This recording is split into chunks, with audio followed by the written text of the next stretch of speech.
Deixa aí a sua Bíblia aberta em Lucas 17, do verso 27 ao 30. Deixa eu fazer aqui uma breve síntese. O arrebatamento, irmãos, é claramente um evento singular no Novo Testamento. Tessalonicenses 4:16, 1 de Paulo aos Coríntios no capítulo 15, João no capítulo 14, Mateus 24 no versículo 32 e um monte de outros textos no Novo Testamento nos mostram claramente que vai acontecer a qualquer hora um evento por nome arrebatamento. Esse nome foi dado pelo apóstolo São Paulo na sua primeira epístola aos irmãos de Tessalônica, aos Tessalonicenses, no capítulo 4, no versículo 17, onde ele diz que o mesmo Senhor descerá do céu e os mortos em Cristo ressuscitarão primeiro, depois nós, os que estivermos vivos, na ocasião do retorno de Cristo, seremos arrebatados a encontrar o Senhor nos ares. Esse tema do retorno de Cristo, esse tema do final dos dias, é sem sombra de dúvida um dos principais temas da Bíblia e o principal tema do Novo Testamento. Todos os apóstolos pregaram sobre isso. Dos 27 livros do Novo Testamento, ele só não está em Gálatas, Filemão e 3ª de João. Deixando claro a você que esse tema é um tema importantíssimo, tão importante, que a igreja primitiva, a igreja neotestamentária do primeiro século, ela cria que esse evento iria acontecer na sua época. Passaram-se 2000 anos, o evento ainda não aconteceu. Sim, Antônio. E esse evento, irmãos, ele descreve Fiesta Preto ARU 2395, pisca-alerta ligado, depois vai ter que empurrar o carro. E esse evento descreve o arrancar da igreja, presta atenção. Ele mostra claramente que a igreja, os salvos em Cristo, os cristãos, irão sumir da terra, num abrir e fechar de olhos, num piscar de olhos, pessoas serão arrancadas, irão sumir da terra. Assim como um relâmpago, como um relâmpago sai do Oriente e se mostra no Ocidente, as pessoas irão desaparecer repentinamente ao redor da terra. E será mais ou menos assim.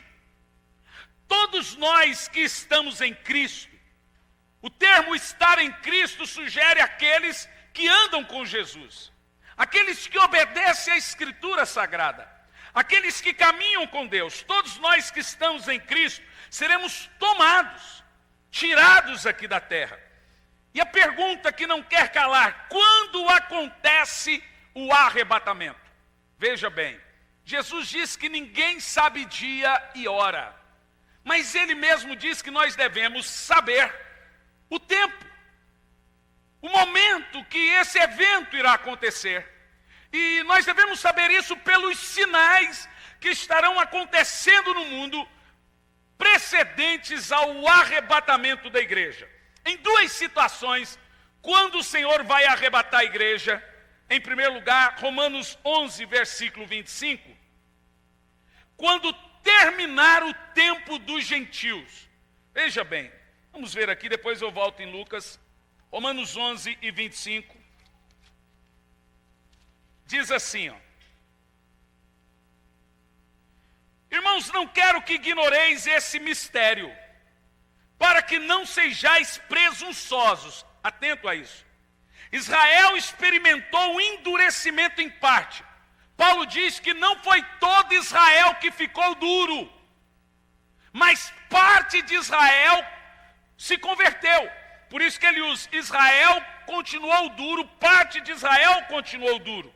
E ele diz assim, que Israel continuará sem se converter até que termine o tempo dos gentios. Esses gentios aqui somos nós. O apóstolo São Paulo sugere que chegará um momento em que nosso tempo como cristãos irá acabar. Um tempo em que a pregação não será mais pregada. Um tempo em que o Senhor vai chegar para a igreja e vai dizer: pare de pregar, acabou o tempo de vocês. Paulo diz que quando o tempo dos gentios acabar, volta e recomeça o tempo de Israel. Nesse tempo, quando esse tempo acabar, é porque está perto ou vai acontecer o arrebatamento da igreja. Segundo lugar, qual é o momento, o tempo do arrebatamento da igreja? Quando completar o número de salvos. Vou dizer de novo. Quando completar o número de salvos. Abra Apocalipse, capítulo 6.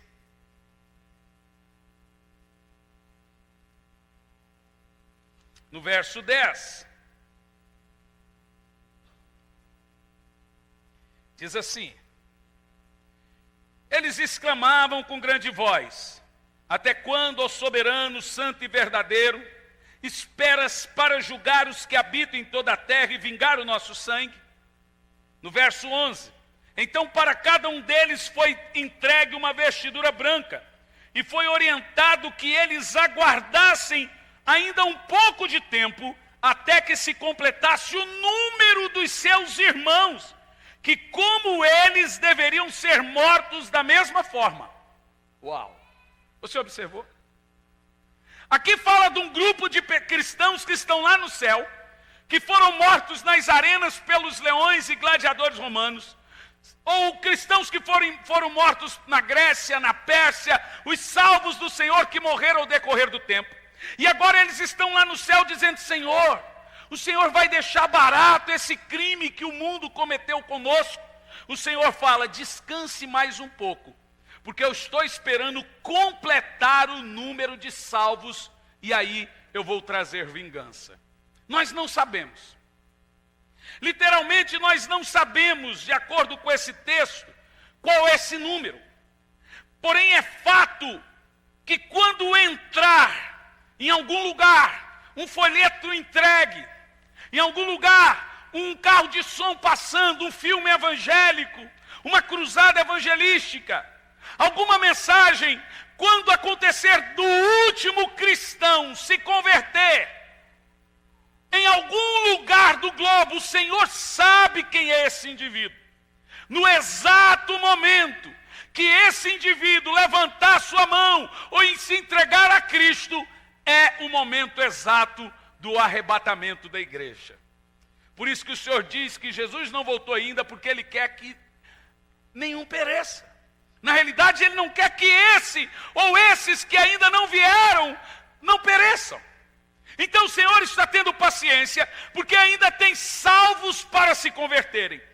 Portanto, você pode imaginar que talvez seja hoje esse dia. Você já imaginou se é em Campo Largo, hoje nesse culto, que o último eleito, salvo do Senhor, que o Senhor sabe lá na sua eternidade, na sua presciência, que ele iria vir, ele iria se converter?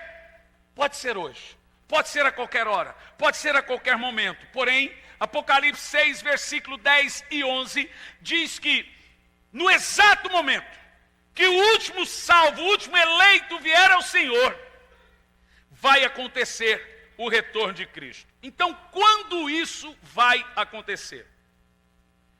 Todos os textos que falam desse evento, sobre o arrebatamento, no Novo Testamento, falam com bastante propriedade e minuciosos detalhes. Quando isso acontecerá? Deixa eu recapitular aqui. Arrebatamento é quando a igreja será tirada, arrancada, pessoas somem. A Bíblia diz que 2 estarão no campo, um levado, outro deixado. 2 estarão numa cama, um levado, outro deixado. 2 estarão no moinho, um levado, outro deixado. Aviões caindo, carros batendo, pessoas dirigindo, vão sumir. Pessoas vão sumir de todo o globo terrestre. Quem são esses que vão sumir?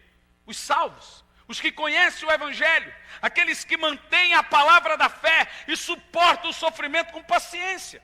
Esses irão sumir ao redor da terra. Quando isso vai acontecer? Algumas pessoas acreditam que esse evento do arrebatamento acontece no final de um evento que a Bíblia chama de grande tribulação. Grande tribulação é um termo dado para 7 anos de caos no mundo. Crise econômica, 7 anos de guerras, de fomes, a terça parte da terra morrendo, guerra nuclear, terceira guerra mundial. A Bíblia tem essa profecia. Bombas de nitrogênio sendo esparramado por todo o globo terrestre, pestes. Pronto, 7 anos de angústia e de sofrimento no mundo. Isso é chamado de tribulação. Isso está escrito na Bíblia. Governos caindo. Algumas pessoas acreditam que a igreja ficará aqui nesses 7 anos, suportará esse evento, e no final dos 7 anos ela será arrebatada, arrancada da terra. Outros acreditam que a igreja vai ficar aqui até o meio desses 7 anos, e aí será arrebatada. Outros acreditam que a igreja irá antes dos 7 anos, antes de começar esse tempo de sofrimento, a igreja será tirada. No que eu acredito? Pasmem, eu não acredito que a igreja irá depois. Eu não acredito que a igreja irá no meio. E eu não acredito que a igreja irá antes. E agora? Qual nome se daria para esse tipo de pregador? Porque você tem que ser um dos 3. Pré, mid e pós. Eu não sou nenhum dos 3. Na realidade, eu estive analisando a Bíblia de uma maneira muito minuciosa. E não tem outra escapatória, a não ser isso que você vai ouvir aqui hoje. Quando ocorrerá o arrebatamento? No que eu creio? Eu creio que a igreja será arrebatada no início da tribulação. Não é antes dela, não é no meio dela e não é depois dela. A Bíblia deixa claro que a igreja passa pelo início de sofrimento na tribulação. Eu não sei se isso é 1 semana, 2 meses, mas ela passa pelo início desse sofrimento, no início da tribulação, ela é arrebatada no início dos 7 anos de tribulação. Porém, justamente por causa de alguns fatos que ocorrerão na tribulação, que a igreja deve ser arrebatada. Você vai ouvir coisas aqui hoje surpreendentes. Justamente por fatos que acontecem no início da tribulação, que acontece o rapto e o arrebatamento da igreja. Primeira coisa, a igreja não deve aceitar a marca da besta, então ela não pode comprar ou vender. Ou seja, a marca da besta, o que é isso? A igreja não come, não veste, não terá higiene, não terá combustível para seus carros, não terá dinheiro para pagar impostos de suas casas ou carros, aluguel de suas casas, luz, água, telefone, internet. A igreja começará a viver aqui de uma maneira complicada, como se ela não fizesse parte desse mundo. Então, de fato, a igreja começando a viver no início de uma tribulação, a sofrer com isso, ela não encontrará espaço aqui nesse mundo para habitar. Para isso, faremos como Jesus. Usaremos como exemplo as cidades de Sodoma e Gomorra. Quando Jesus foi falar do arrebatamento, ele citou Sodoma e Gomorra. Abra sua Bíblia lá em Lucas 17.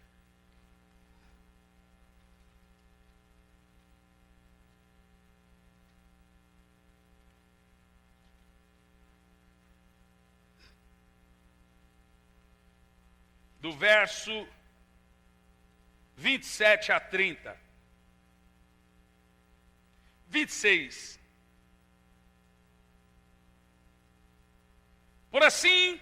Pois assim como aconteceu nos dias de Noé, também será nos dias do Filho do Homem.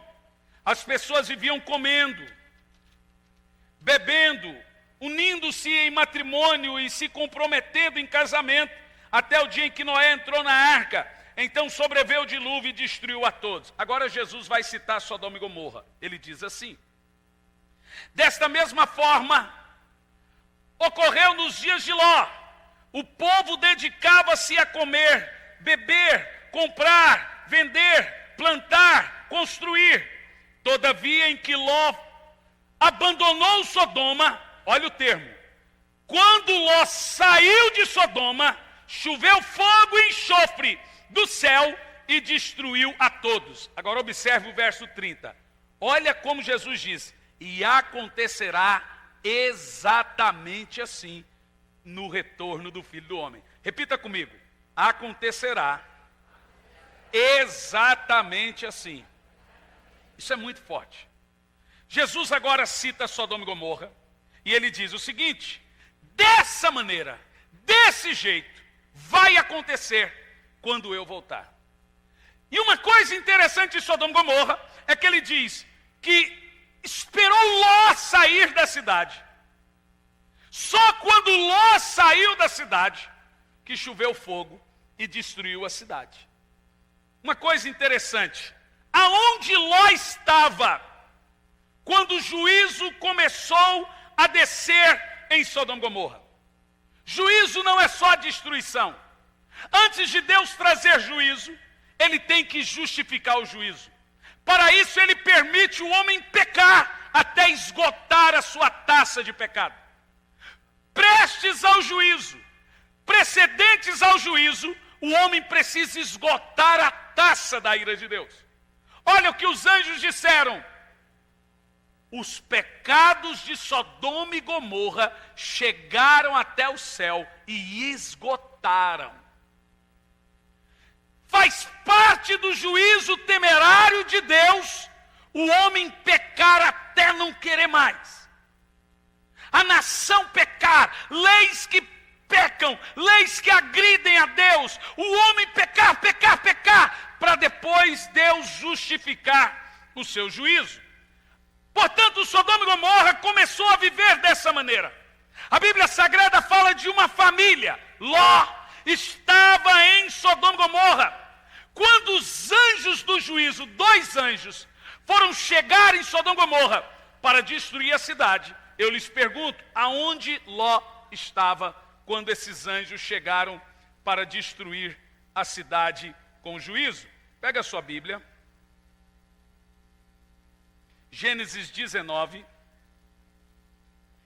Ora, se Jesus disse que Sodoma e Gomorra é o melhor e o maior exemplo do retorno de Cristo, que ele diz, acontecerá exatamente assim, devemos de uma maneira muito minuciosa interpretar isso e decifrar esse código do arrebatamento da igreja.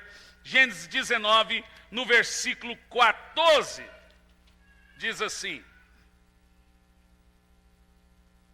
é Gênesis, pastor Hernani, não Êxodo.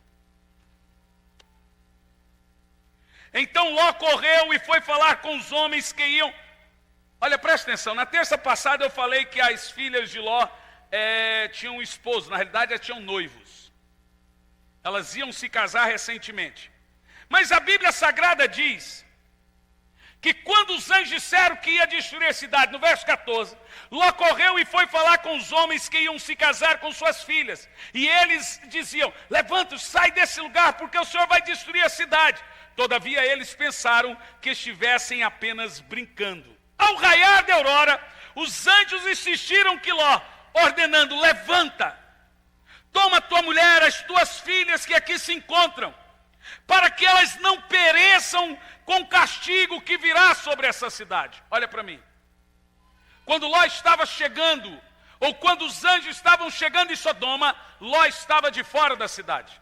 O sistema daquela cidade estava completamente destruído. Todos os direitos de Ló e da sua família tinham sido tirados. Eles não se sentiam mais parte de Sodoma. A Bíblia Sagrada diz que Ló chorava e se amargurava por causa dos pecados de Sodoma. Ló já não fazia mais parte da sociedade. Ló já não fazia mais parte das festas. Ló já não era convidado para mais nada. Então a Bíblia diz que ele ficava na porta da cidade, do lado de fora do sistema de Sodoma e Gomorra, chorando, amargurando-se pelos pecados daquela cidade, até que o juízo vem. Jesus disse que é exatamente dessa maneira. Assim como Sodoma e Gomorra viveremos nossos últimos dias aqui nesse mundo. Todos os nossos direitos serão tirados. Seremos arrancados de nossas casas. Perderemos nossos cartões de créditos. Perderemos nossos créditos. Perderemos nossos nomes. Não teremos identidades, pois tudo estará num chip inteligente. Passaporte, identidade, cartão de crédito, tudo estará em uma marca, que a Bíblia chama de marca monetária da besta. É uma marca monetária de um governo, já falaremos sobre isso. Nós não teremos mais dinheiro, porque será uma moeda única e não em espécie. E a igreja vai iniciar esse processo. E eu vou provar para você na Bíblia que a igreja passa pelo início desse processo. Não iremos ir em bancos, não teremos trabalhos, não teremos roupas, passaremos frio, nos esconderemos inicialmente em florestas, cavernas, porque nós seremos tirados das nossas casas.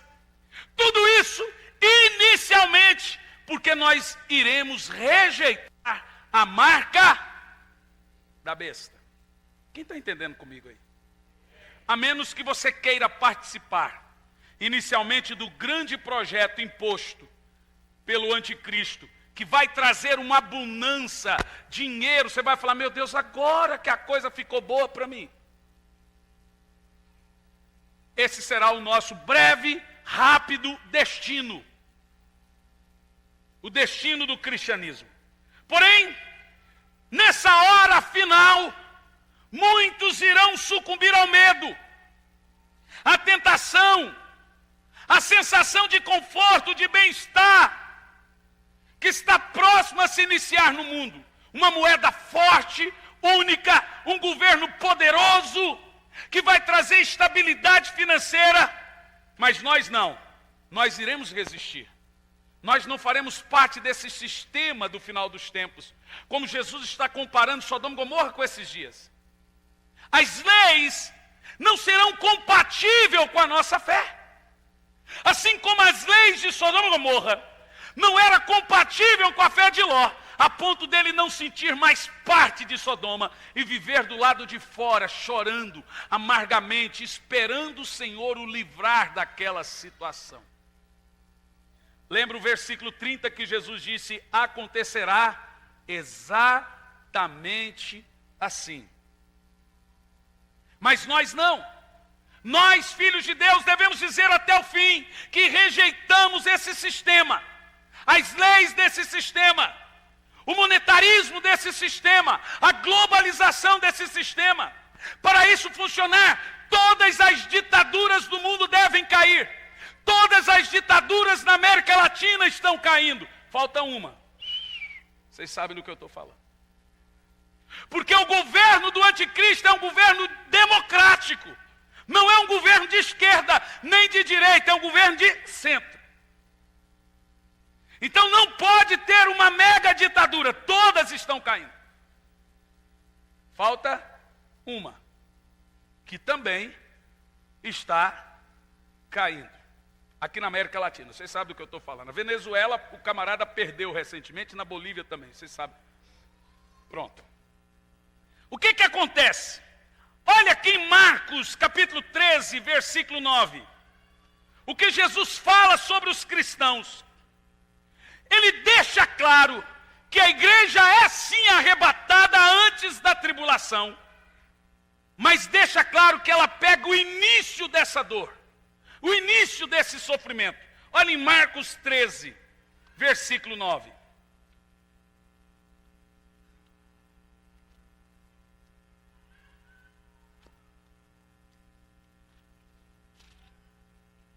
Você não tem noção que você vai ouvir aqui hoje. Olha o que ele diz aqui. Ficai vós alertas, pois muitos denunciarão aos tribunais. Você será denunciado, entregue aos tribunais e sereis açoitados nos templos.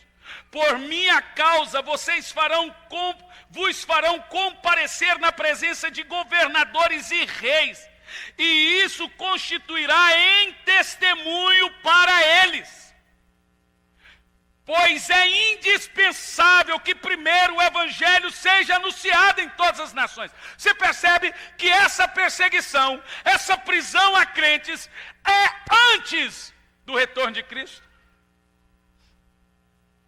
Jesus fala, é indispensável, vocês serão entregues. As pessoas vão dizer, tem um aqui, que não aceita a nossa lei. Ló vivia em Sodoma, e as pessoas disseram a Ló, você não aceita nossos costumes.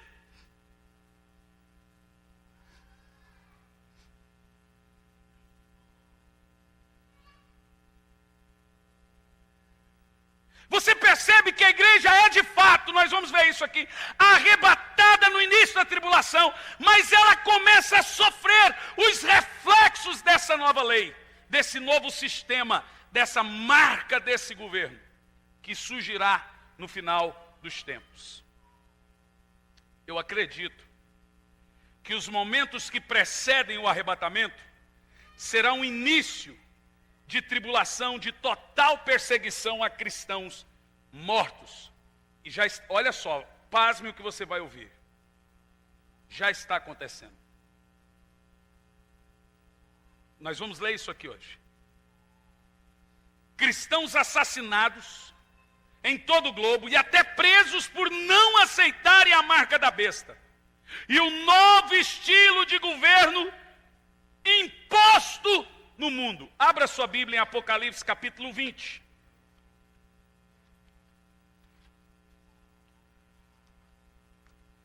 No versículo 4. Isso aqui é poderoso. Isso aqui é impressionante.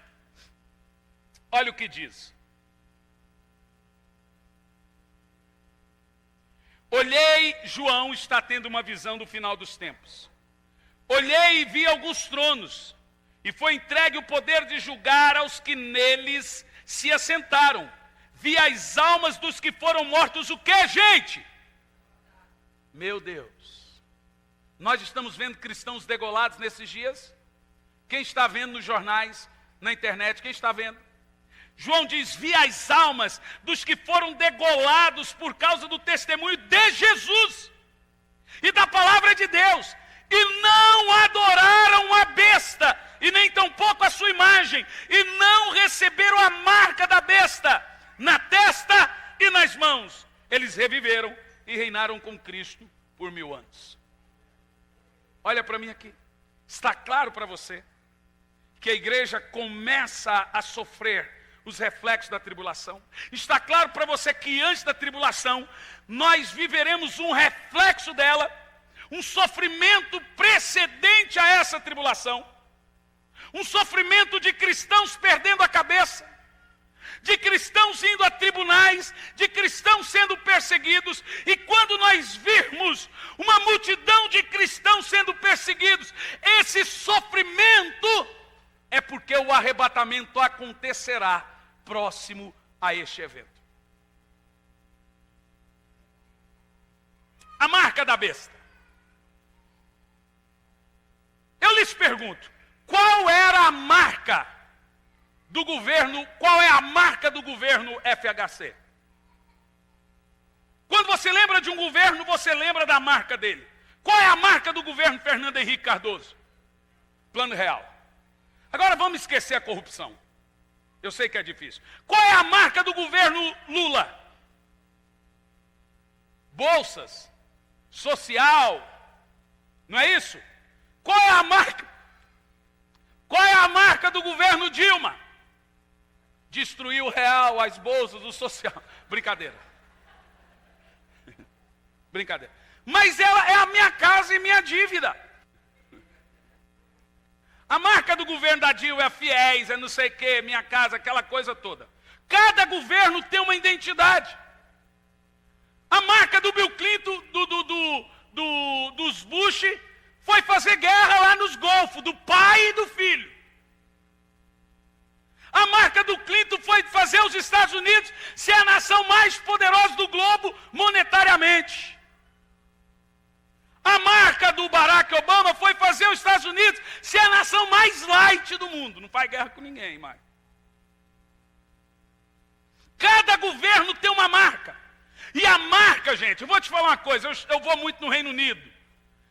Todo início de governo do primeiro-ministro, vem a mulher mais poderosa do mundo, a rainha da Inglaterra, e ela traz uma lista e dá para o primeiro-ministro dizendo, é isso que é o que eu quero que você faça. É a marca do meu governo. E ela fala, eu quero que invista mais em pobre, eu quero que não sei o quê. E ela diz o que o primeiro-ministro tem que fazer. E agora ela deixa para lá. A marca de um governo é o seu plano de governo. A marca de um governo é o seu projeto de governo. É aquilo que eles anunciam nos programas políticos. Eles vão fazer, vou fazer, vou fazer, vou fazer. Isso é para ser a sua marca. Por exemplo, Curitiba, durante muitos anos, foi considerada a cidade mais linda do Brasil. Eu não sei qual prefeito deixou Curitiba do jeito que estava. Alguém sabe? Lerner, que deixou Curitiba tão moderna e bonita, a Londres brasileira, né, que eles falam.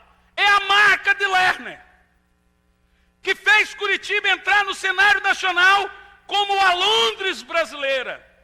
Uma cidade arborizada, bonita, limpa. É a marca do Lerner.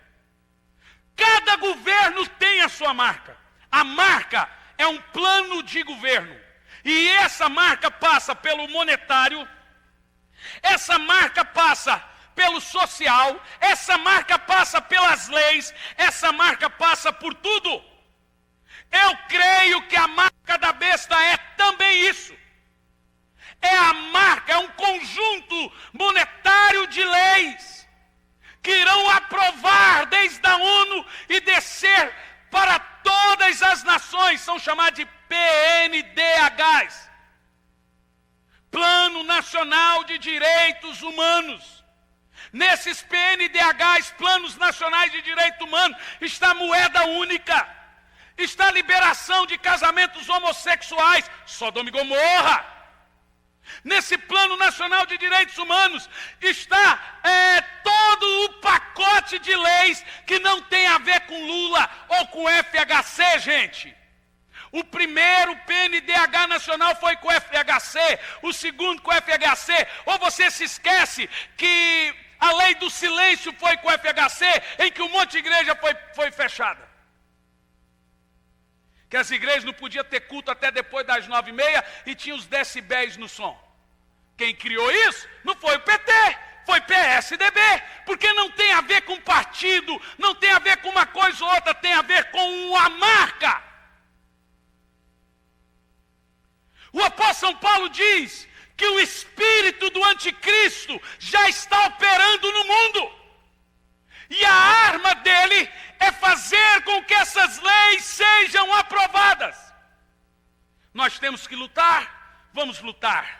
Mas o mundo vai se tornar tão incompatível com a nossa fé. Tão incompatível com a nossa fé, que espiritualmente estaremos como Ló, do lado de fora de Sodoma, afligidos por causa dos pecados da nação. E a única coisa que nos restará é esperar o Senhor vir. Porque está chegando o momento em que você vai ter que fazer uma escolha entre o bem-estar e o céu. Mas até chegar ao céu, há um sofrimento temporário que devemos passar. Um sofrimento inicial. Porque você vai ter que dizer não à marca do governo, à marca da besta. Ao plano nacional de governo do anticristo. Você vai ter que dizer não a leis. Você vai ter que dizer, irmão, eu estou imaginando. Eu estou lá na Europa e já estão falando que os próximos passaportes não serão mais como o meu. Será também por chip. Acabou, não se faz mais missões. Não é? Então, por exemplo, você chega com o passaporte nos aeroportos, mas mesmo assim você tem que pôr a mão. E agora, mesmo você dando o passaporte, alguém já fez recente viagem internacional? Alguém? Você chega lá, você tem que pôr sua mão lá. E tem que, como é que chama quando põe a mão? Biometria também. E o que é interessante, que não existe biometria para a mão esquerda. Os bancos não têm biometria para a mão esquerda. É tudo para a mão direita. Não importa qual mão você escreve, a biometria é sempre para a mão direita. O mundo está preparado para a marca da besta. O mundo está preparado para o governo do anticristo. As leis estão sincronizadas. As leis estão quase prontas. Em muitos países do mundo, elas já estão aprovadas.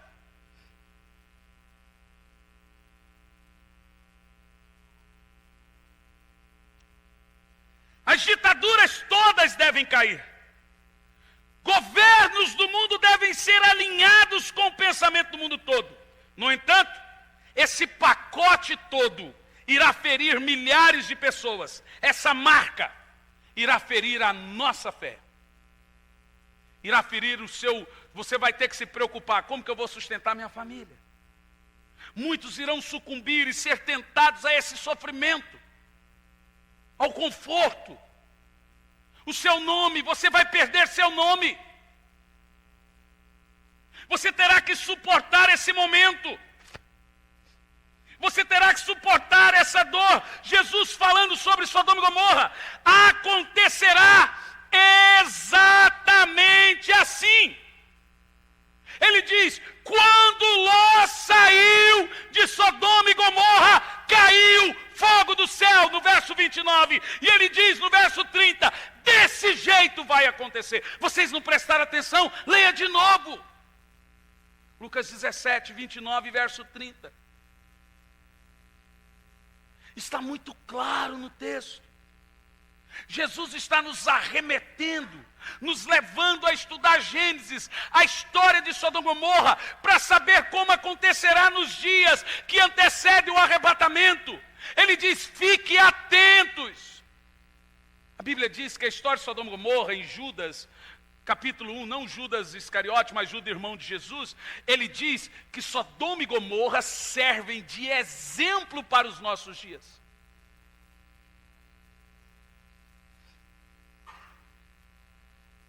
Está muito perto. Está muito próximo. Você que serve a Deus por dinheiro, vai servir o diabo quando ele lhe oferecer um salário maior. Para você que o evangelho é ficar rico, você vai aceitar a marca da besta e ainda vai contar testemunho dizendo que foi Deus que te deu dinheiro.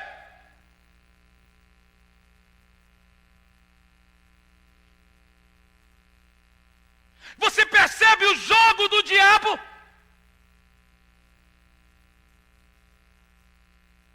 Se prepare, cristão. Fortaleça-se espiritualmente na palavra. Porque nós iremos sofrer. Você irá sofrer. Você já ouviu um pastor, na atual situação do mundo hoje, dizer isso? Muito pelo contrário. Eles estão afegando a nossa alma. Dizendo que está tudo bom. Descanse, tome um café, beba um chá, que a coisa está ótima. Está tranquilo, está favorável.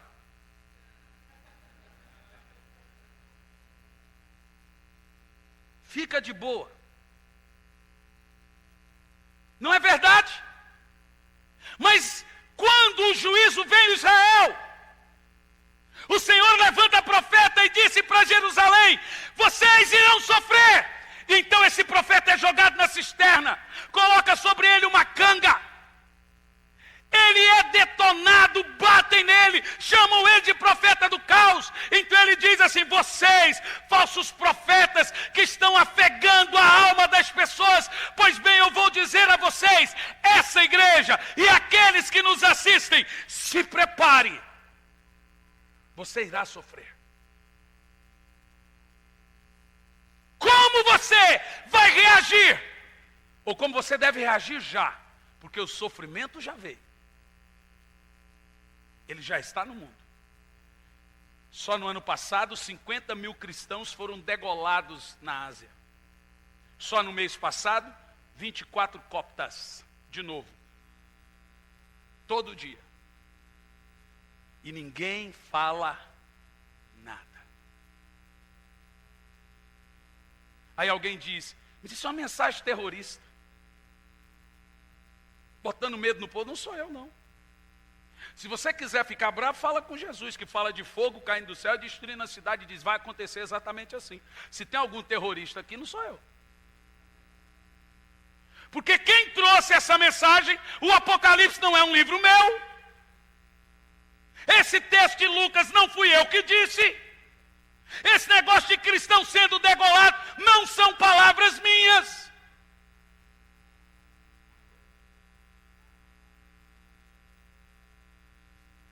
Há algo soprando no mundo hoje. E os ventos da globalização é também os ventos do anticristo. Os ventos da globalização e os ventos do anticristo também nos indicam. A Bíblia diz, quando essas coisas começarem a acontecer, olhe para o céu. Sabe por quê? Porque não tinha para onde Ló olhar. Ele olhava para um lado, pecado, homem com homem, mulher com mulher, podridão. E a Bíblia diz que havia muita prosperidade também em Sodoma. Então a única coisa que restava para Ló era ficar do lado de fora do governo, do lado de fora do sistema. Deixa eu te falar uma coisa, não se envolva.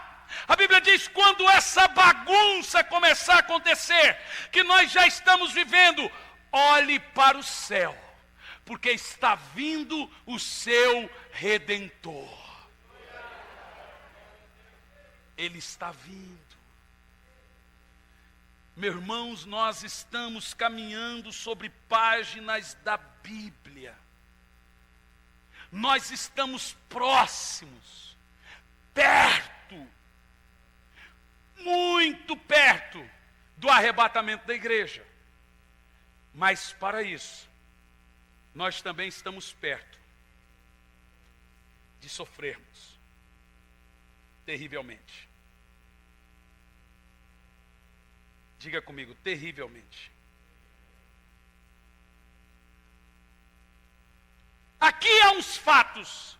Primeiro fato, porque a igreja será arrebatada no início da tribulação. Ela não aceita a marca da besta.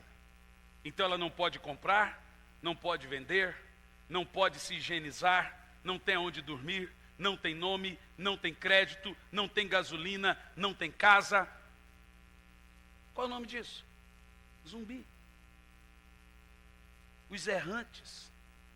Você não percebe? Os errantes andando sujos pela rua. E as pessoas dizendo, matem eles.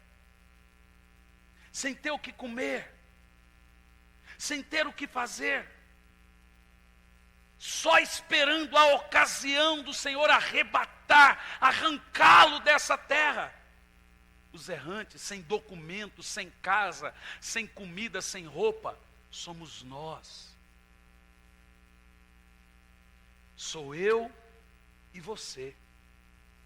O mundo está preparado para persegui-lo, porque você não irá aceitar a marca desse sistema das leis. E quem não cumpre lei faz o quê, gente? É preso. E denunciado. Veja que em Marcos 13 diz, vocês serão entregues aos tribunais. Segunda coisa, por que o avivamento, segundo princípio, por que o avivamento, o arrebatamento vai acontecer já? A total incompatibilidade dos cristãos e o mundo, veja bem, é a total incompatibilidade dos cristãos e o mundo que irá trazer o arrebatamento para a igreja. Vamos ler Apocalipse 3:10. Esse texto é o texto mais forte que eu já li nos últimos tempos. E você sabe que a gente lê isso, passa, repassa, e você não percebe. Apocalipse 3, verso 10. Isso aqui, gente, é muita revelação. Obrigado, Senhor, por trazer luz a isso. Porque esse texto fala de duas coisas: de tribulação e sofrimento. Olha o texto. Porque destes atenção à minha exortação quanto a suportar o que, gente? Os sofrimentos. Agora, olha o texto. Porque você prestou atenção quanto a suportar os sofrimentos, com paciência, eu de igual modo te livrarei da tribulação que virá sobre o mundo para pôr à prova a todos. Uau! Quantas vezes eu já li esse texto? Veja que o texto fala que eu não passo pela tribulação, mas antes dela tenho que suportar o sofrimento com paciência. Então a igreja não sai. Deixa eu, nem a marca da besta eu conheço. A igreja ainda sofre os reflexos dessa tribulação. Ela sai no início dela. Mesmo assim, ainda somos pré-tribulacionistas. Mas ela passa por um sofrimento. E ela diz assim, ó: só vai ser livre da tribulação quem suportar o sofrimento com paciência. Como que é, gente? Agora veja, se esse sofrimento é terrível, imagine a tribulação.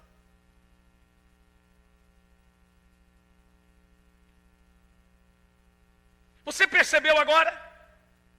Haverá um sofrimento a nós cristãos, terrível sofrimento, antes da tribulação. Nós cristãos não passaremos por essa tribulação, mas teremos que sofrer esse sofrimento antes da tribulação com muita paciência. Vamos ler de novo? Agora eu quero que você leia de uma maneira em comum, todos. Capítulo 3, verso 10, a hora que eu falar 3, leiam todos juntos. 1, 2, 3, valendo. Quanto a suportar os sofrimentos, que mais? Eu de igual modo te livrarei da tribulação que virá sobre o mundo para pôr à prova todos os habitantes da terra. Primeiro, se você queria um texto que diz que a igreja será livre da tribulação, claro, está escrito com todas as letras que a igreja sai e Deus livra a igreja da tribulação. Está escrito ou não está? Com todas as letras. Amém? E não diz que é uma tribulação lá para aquela hora só para a igreja de Filadélfia. Ele diz uma tribulação que recairá sobre o mundo todo. Se não tivesse a palavra mundo todo, a gente poderia dizer, não, está falando só da tribulação de Filadélfia. Não. Está falando assim, eu vou te livrar da tribulação que recairá sobre o mundo todo para pôr à prova os habitantes da terra. Agora, quem será livre da tribulação? Todo crente? As igrejas estão cheias. O texto é claro. Verso 10. Porque der ouvido à minha exortação quanto a saber suportar o sofrimento com paciência. Então não é todo crente. É quem passar por esse sofrimento com paciência. É dizer não à marca da besta. A marca da besta não é só o chip. Pode ser também. Então não pense você que a marca da besta é só um chipzinho na mão que vai aparecer. A marca da besta é um sistema de governo. É a marca de um governo. É um conjunto, um pacote de leis que afrontam a Deus. Liberação de aborto, de drogas, homossexualismo, lesbianismo, monetário. É uma marca, será a marca desse governo. Aquele que entrar nessa marca por causa do bem-estar, do conforto. A Bíblia diz que ele terá o seu nome riscado do livro da vida. Agora veja, se eu sou um homem de Deus, eu tenho que pregar isso ou não? Olha a seriedade do que você está ouvindo. E o que me assusta é o silêncio mórbido dos pastores. Antigamente eu dizia, procure uma igreja mais perto da sua casa. Está errado. Procure uma igreja bíblica mais perto da sua casa. Procure uma igreja que pregue. Essa é a principal pregação nos dias atuais. O mundo está numa confusão. E nós estamos falando, irmão, está tranquilo, está favorável. É bem tipo do brasileiro mesmo falar um negócio desse. Quem está deitado em berço esplêndido tem que falar, está tranquilo, está favorável mesmo. O pau está quebrando e ele está cantando, está tranquilo, está favorável. É a cara da nossa nação uma porcaria dessa. Meu Deus. Deixa eu te falar sobre o tranquilo e favorável. Olhe bem para mim. Nós estamos à beira do soar da trombeta. Nós estamos à beira do grito do arcanjo. Aí vem o noivo. Saia ao encontro. Agora veja bem, é fato que a igreja será arrebatada antes da tribulação. Vamos encontrar isso na Bíblia? Quem está comigo? Já vemos o primeiro texto que diz com todas as letras que a igreja será tirada antes da tribulação. O texto diz, eu te livrarei da tribulação que virá sobre o mundo todo. Uau! Está escrito aí com todas as letras ou não, gente? O que é impressionante é que a gente lê isso todo dia. Mas revelação é isso. Revelação é quando a letra cresce e fica grande na sua cabeça, assim. Ó. Ela explode. Como que eu não percebi isso? Porque eu li a sua parte, você é livre da tribulação, mas eu esquecia e não percebi a parte. Porque suportastes com paciência o sofrimento.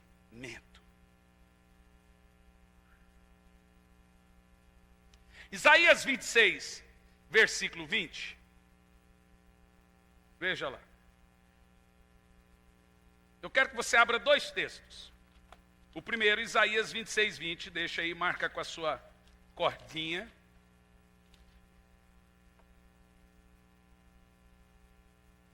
(19, 14). Jesus disse que acontecerá exatamente como em Sodoma e Gomorra.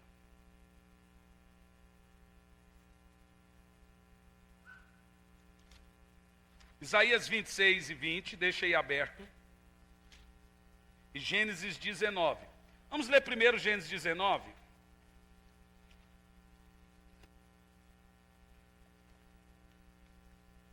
Porque o que aconteceu lá?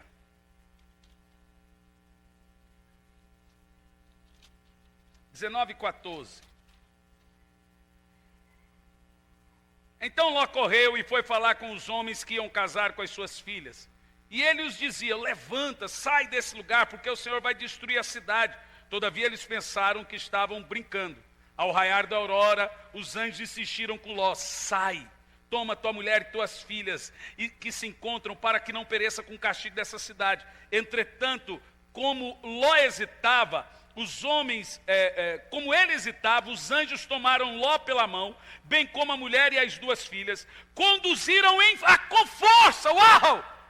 Conduziram com força para fora da cidade. Veja, a palavra arrebatamento significa arrancado com força.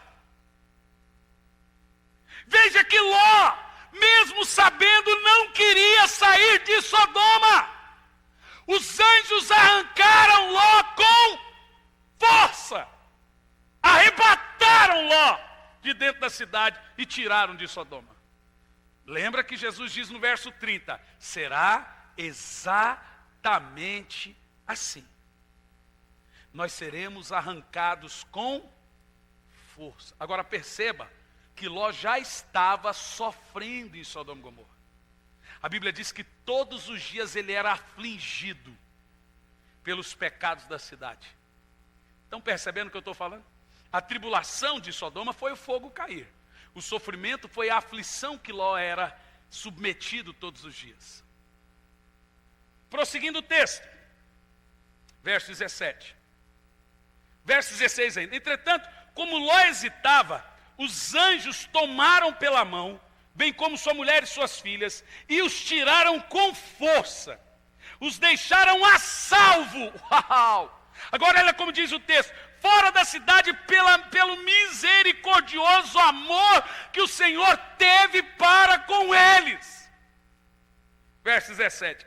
Assim que os anjos tiraram da cidade, um dos anjos recomendou a Ló: livra-te, salva a tua vida depressa, não olhes para trás, nem pares em lugar nenhum durante a tua jornada pela planície. Foge para a montanha, a fim de não sofrer com os demais. Olha lá o texto, verso 18. Ló, no entanto, argumentou: não, meu senhor,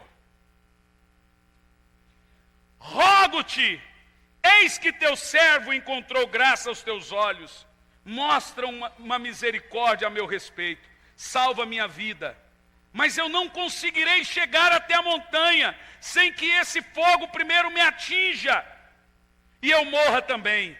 Ló então aponta: eis ali uma pequena cidade, ela está próxima, é possível que eu consiga chegar até lá. Ló diz: permita que eu fuja depressa para lá, mesmo sendo tão pequena, lá encontrarei abrigo e estarei a salvo. Diga: pequena cidade. Olha a revelação de Deus, verso 21. Então respondeu os anjos: faço-te ainda essa graça, não destruirei a cidade aonde estás. Fuja-te para lá, porque enquanto você não sair de Sodoma, nada eu posso fazer nesse lugar. E no versículo anterior diz que era a misericórdia de Deus com Ló.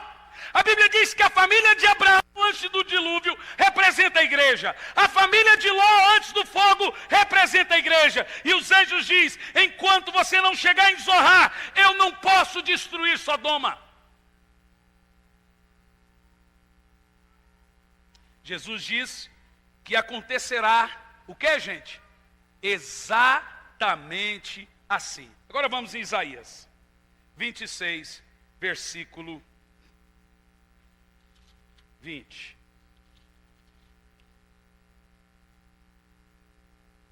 Agora esse texto, irmãos, é um texto lindo e poderoso. Diz assim, ó: eia, povo meu, entra nos teus aposentos, esconda-te por um pouco de tempo, até que a ira do justo tenha passado.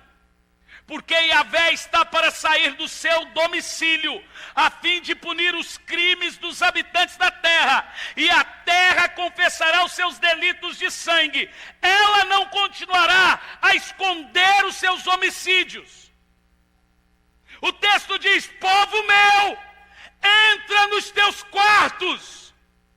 Aonde é esses quartos?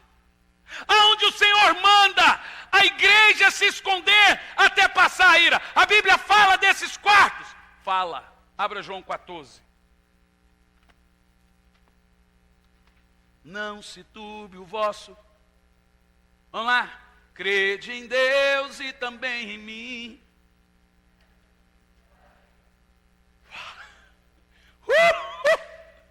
João 14, versículo 1 diz: não permitais, oh glória a Deus, apesar da Bíblia dizer que nós vamos sofrer, apesar da Bíblia dizer que nós não podemos aceitar a marca da besta, ela diz: não se preocupe.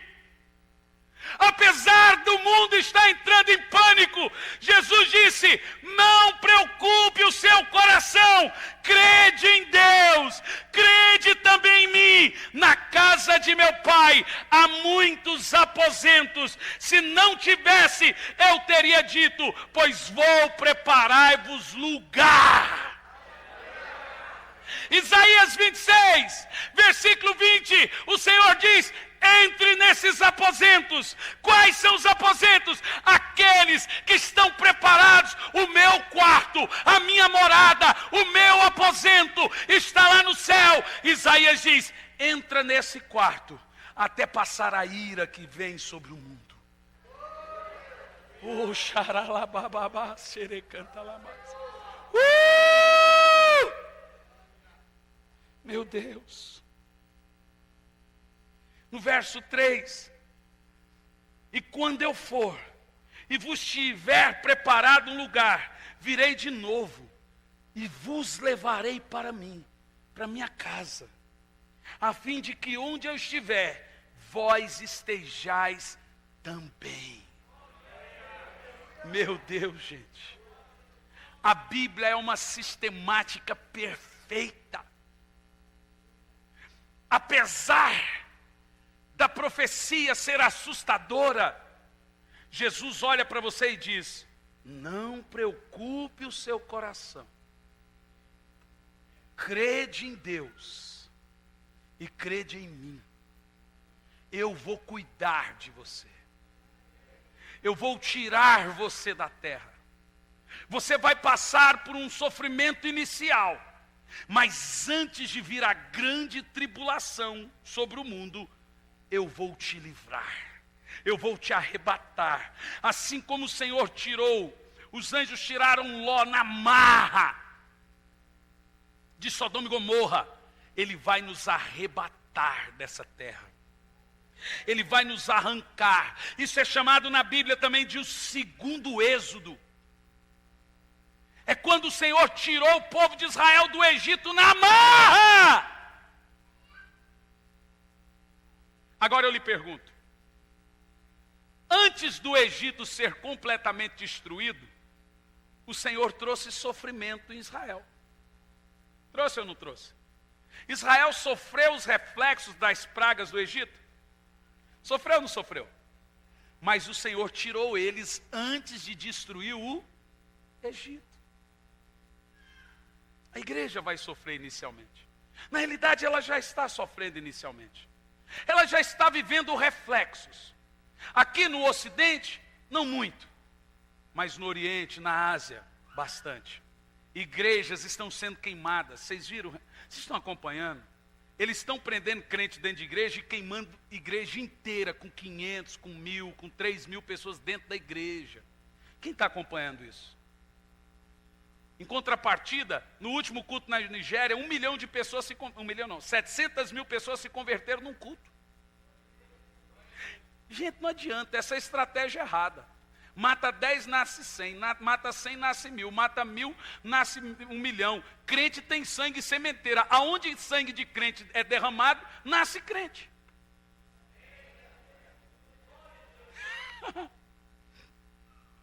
É isso aí, irmão.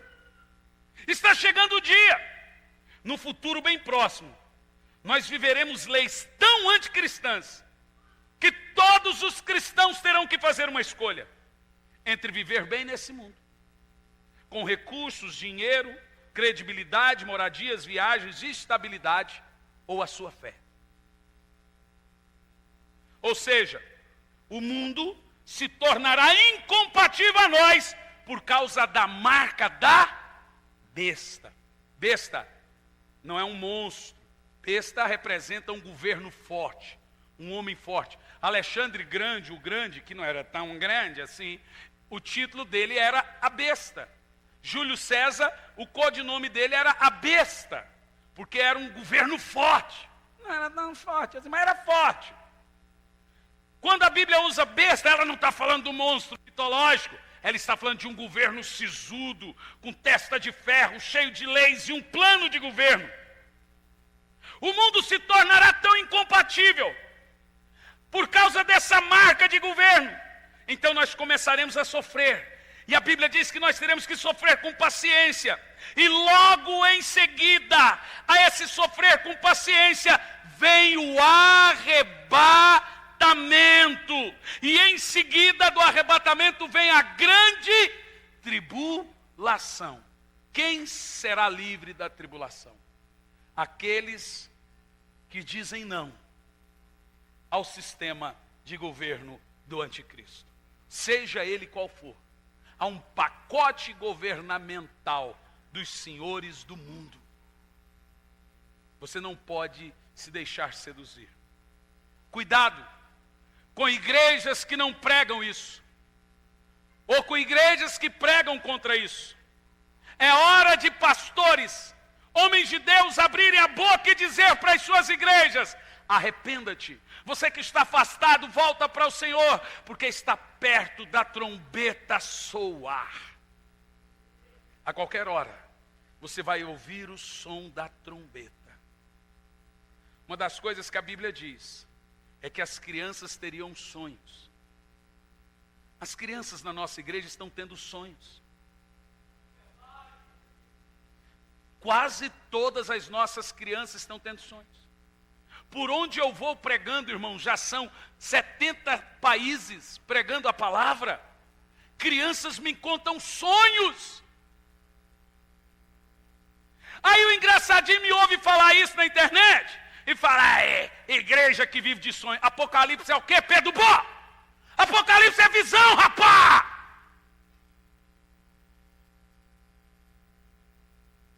Se nós não acreditamos em sonhos e visões, temos que rasgar a Bíblia, porque boa parte dela é feita de interpretações de sonhos e visões dos profetas. A Bíblia diz que nos últimos dias os jovens teriam sonhos, teriam visões, os velhos também sonhariam. A grande característica do arrebatamento, estar próximo, é que nós seremos acordados em sonhos com esse grande dia. E eu lhe faço algumas perguntas.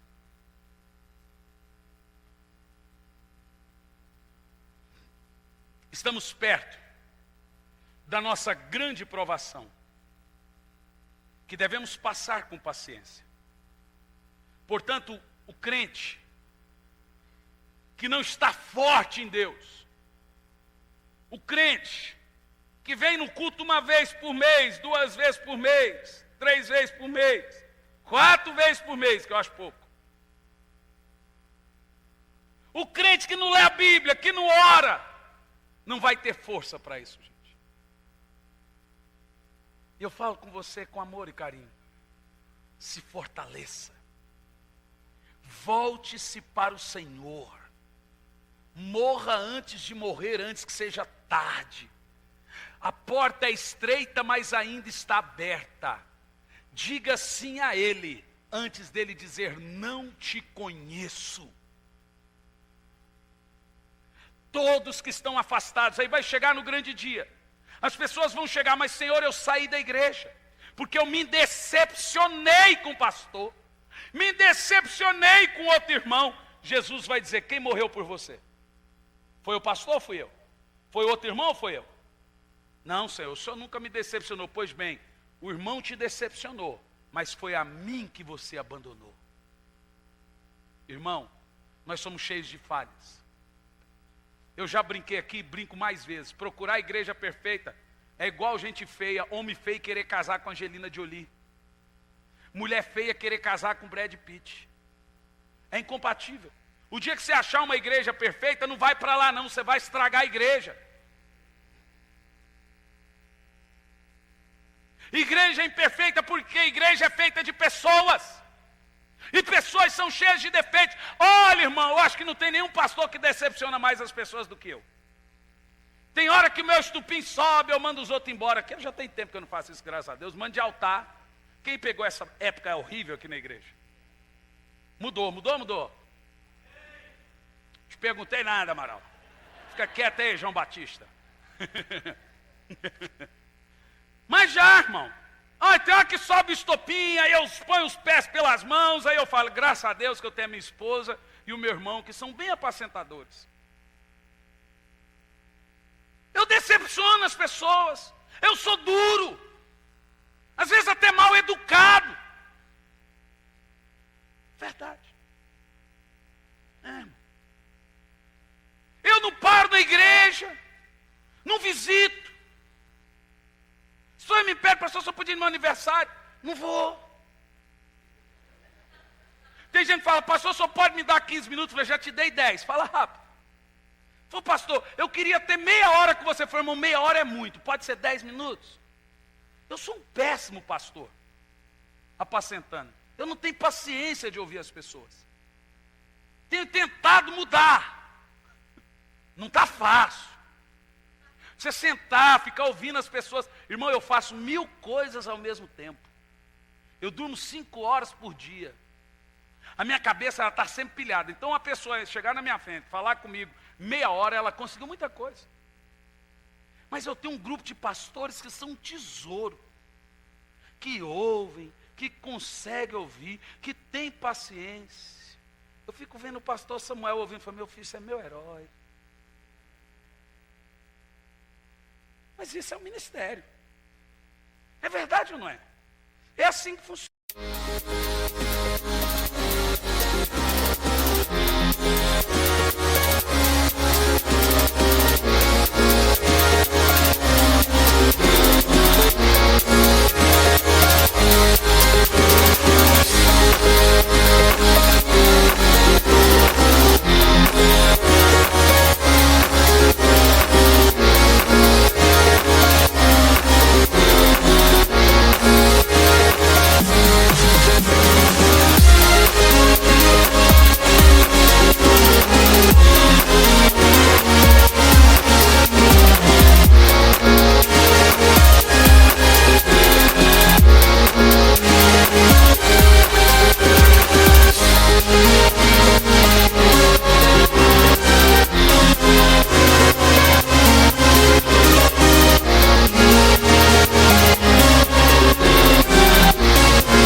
Colocou aqui como um arauto, como um profeta.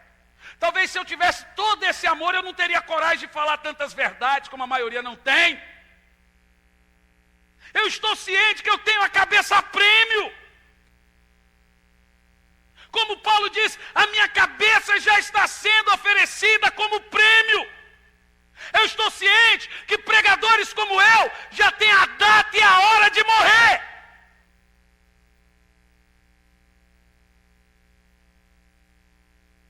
Quando a pessoa vem para a igreja aqui, a primeira coisa que eu falo para ela, eu te faço uma promessa, eu vou decepcionar você. E o que você vai fazer quando eu te decepcionar? Vai ficar nesse mimimi, esse pastor. Teve um que saiu da igreja, porque eu cheguei, porque eu venho lá de Curitiba, irmão, 50 minutos. Eu estava aqui hoje de manhã, voltei, estava lá, voltei. Eu moro perto do aeroporto, né? Se eu moro aqui, eu perderia avião direto por causa dessa rodovia. E aí eu falo, Senhor, eu tenho uma igreja. Deus fala assim, você não tem uma igreja. A sua paróquia é o mundo. Eu te trouxe às nações, seja o apóstolo das nações. Você tem um povo para apresentar. Irmão, você sabe quantas almas eu ganhei até agora, esse ano? Já são mais de 5.000 almas até agora, esse ano. Para Jesus, nós estamos no 3º mês. Você deveria sentir orgulho, mas não um orgulho diabólico, mas um orgulho de dizer assim, eu tenho um apóstolo na minha igreja, nunca me visitou, nem sabe meu nome, nem sabe quem eu sou, mas o cara não tem aonde dormir, fica longe da família 30 dias, não vê os filhos crescerem, mas está ganhando almas, e quando está aqui junto, prega. Essa semana eu passei a semana toda ensinando, lecionando.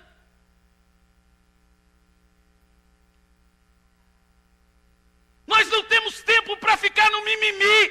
Quem me feriu, quem me magoou. Está na hora de colocar as indiferenças de lado e se preparar para sair. Façam as malas. Deixa a mala pronta na porta. Irmão, eu sou tão pilhado que eu acordo antes do despertador. Você sabe como é que acontece? Eu ponho um relógio para despertar. Eu acordo, escovo o dente, visto a roupa. E quando ele desperta, eu desligo. É mais ou menos assim. Fica comigo um pouquinho, você vai ver o que é bom para tosse.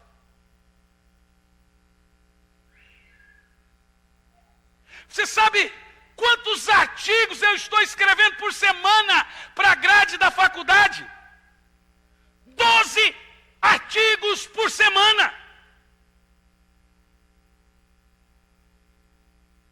E ainda prepara um sermão como esse para pregar. Sabe por que eu estou te dizendo? Se você olhar para o homem, às vezes esse pastor não é adúltero, mas é um grosso. Mais grosso do que Pedro, irmão. Só 2 de Pedro. Às vezes esse pastor não mente, mas não te visita.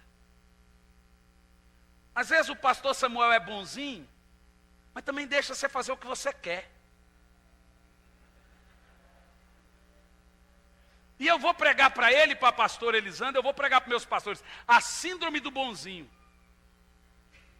O medo, agora ele mudou muito, mas ele tinha um medo de contrariar as pessoas, e você sabe que esse medo eu não tenho, é mesmo.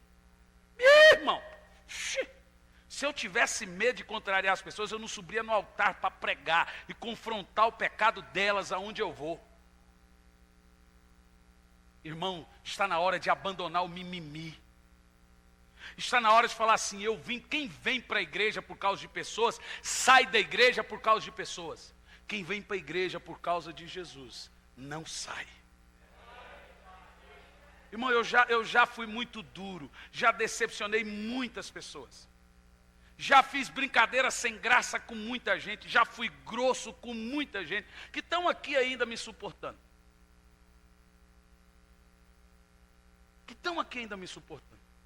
Eu sofro mais do que você. Porque eu não gosto de ser assim, mas quando viu já saiu.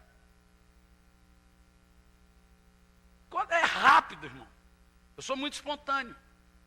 Então não pense você, não existe homens perfeitos.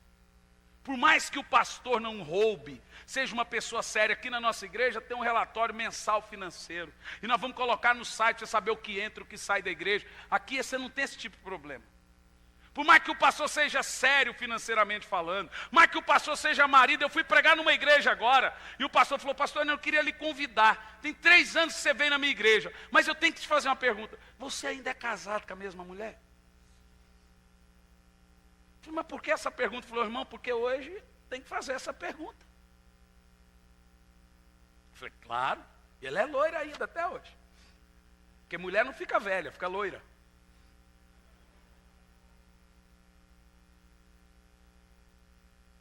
Pense você comigo, irmão. Eu não sou o seu modelo. O seu modelo é Jesus. Eu posso ser seu exemplo. Você pode me tirar como exemplo de muitas coisas. Mas aquilo que não te agrada, tira do pastor Samuel. Aquilo que não agrada no pastor Samuel, tira de mim. Tira do pastor Ferdinando. Meu Deus, gente. Alguém, por favor, fira o pastor Ferdinando. Se você conseguir, você sabe que você não humilha pessoas humildes. Mas eu já tentei ferir o pastor Ferdinando, nunca consegui. Eu nunca consegui ser duro com ele. Nunca consegui. Tem hora que dá umas vontades. Dá vontade. Mas, irmão, eu e você somos a tampa e o balaio. Você não vale nada. E se nós somos a tampa e o balaio, eu também não valho nada. Nós somos cheios de defeitos. Por isso, nós não somos glorificados ainda. A glorificação se dará no arrebatamento da igreja. Esqueça as diferenças e volta para Jesus hoje, antes que seja tarde. A trombeta está prestes a soar. E agora eu posso dizer a você uma coisa. O arrebatamento acontecerá em nosso tempo. Eu vou dizer de novo. Por tudo que está acontecendo no globo, você tem coragem de dizer que Jesus vai demorar? Responda. Não. Então eu quero que você coloque isso no seu coração. Que está perto. Feche seus olhos.